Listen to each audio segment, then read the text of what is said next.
اور وہ آقا کریم پہ پتھر مارتے، حضور کے پاؤں پہ پتھر مارتے۔ آقا کریم علیہ السلام پاؤں اٹھاتے تو وہ دوسرے پاؤں پہ مارتے، پھر حضور شدت درد سے بیٹھ جاتے تو ان کے دو گھنڈے دائیں بائیں سے آگے بڑھتے اور حضور کو کندھوں سے پکڑ کے اٹھاتے، پھر سنگ باری کرتے۔ آپ کا انتقال حضور کے اس دنیا پہ قدم رکھنے سے پہلے ہی ہو گیا تھا۔ ابھی شکم مادر میں تھے کہ حضرت عبداللہ کا انتقال ہو جاتا ہے۔ در یتیم پیدا ہوئے، 6 سال کی عمر میں ابوا کے مقام پر ریت کے ٹیلے آئے تو وہاں سیدہ آمنہ کی طبیعت خراب ہو گئی، اور پھر لمحے بھی زندگی کے آخری ہیں۔ سیدہ آمنہ نے محسوس کر لیا کہ یہ میری آخری سانسیں ہیں۔ سیدہ پاک نے حضور کے سر پہ ہاتھ رکھا اور روتے ہوئے کہا کہ بیٹا، ہر نئی چیز نے پرانا ہو جانا ہے، ہر باقی نے فنا ہو جانا ہے۔ میں بھی جا رہی ہوں، وَذِكْرَ بَاق وَوَلَدْتُ طُهْرًا، لیکن میرا ذکر نہیں مٹے گا، اس لیے کہ تیرے جیسا ستھرا بیٹا چھوڑ کے جا رہے ہیں۔ یہ آخری لفظ تھے سیدہ پاک کے کہ سیدہ آمنہ سلام اللہ علیہا کا انتقال ہو گیا۔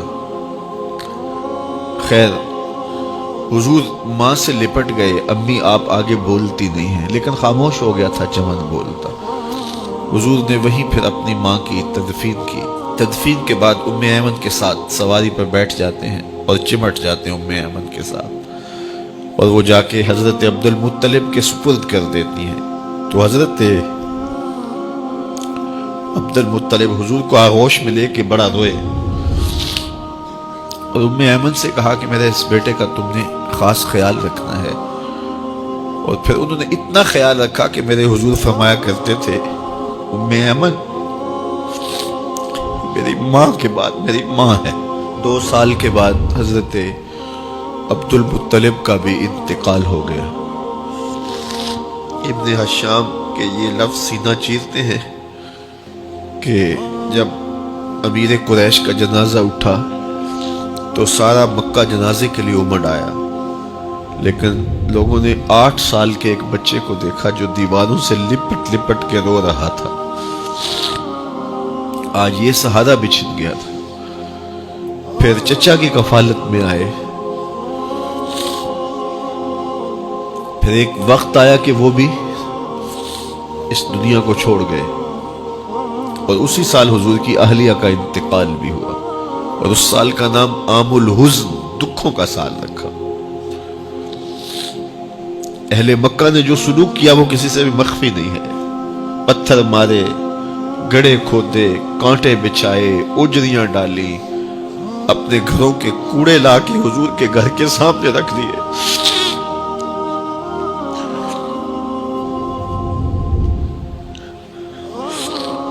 یہ کس چیز کی سزا دے رہے تھے میرے حضور کو؟ میرے حضور علیہ السلام نے پھر طائف کا سفر کیا کہ شاید وہ لوگ میری بات کو سن لیں، لیکن انہوں نے جو دردناک سلوک کیا وہ بھی تاریخ کا ایک انتہائی دردناک باب ہے۔ انہوں نے اوباشوں کے ہاتھوں میں پتھر دیے، اور جس راستے میں میرے حضور نے گزرنا تھا ان کو اس راستے پہ کھڑا کر دیا اور کہا ان پہ سنگ زنی کرو، اور وہ آقا کریم پہ پتھر مارتے، حضور کے پاؤں پہ پتھر مارتے۔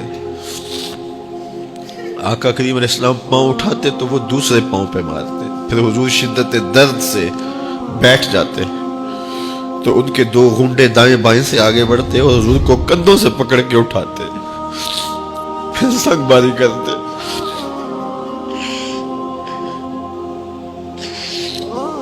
دالین حضور کے خون سے بھر گئے۔ عذاب کے فرشتے حضور کے پاس آئے کہ اگر آپ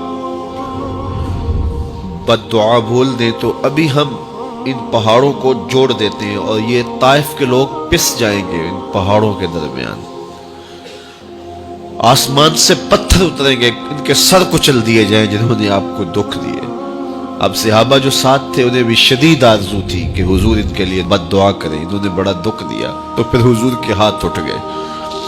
صحابہ کا خیال یہ تھا کہ ابھی حضور کی زبان کھلے گی اور بد دعا کے لفظ نکلیں گے اور یہ پیس دیے جائیں گے، لیکن جب وہ لب کھلے، وہ پتلی پتلی گلے قدس کی پتیاں، وہ لب ہائے دور جب کھلے تو لفظ کیا تھے؟ اے اللہ میری قوم کو ہدایت دے دے، یہ مجھے جانتی نہیں، اور کہا کہ مجھے ان کی نسلوں سے ایمان کی توقع ہے۔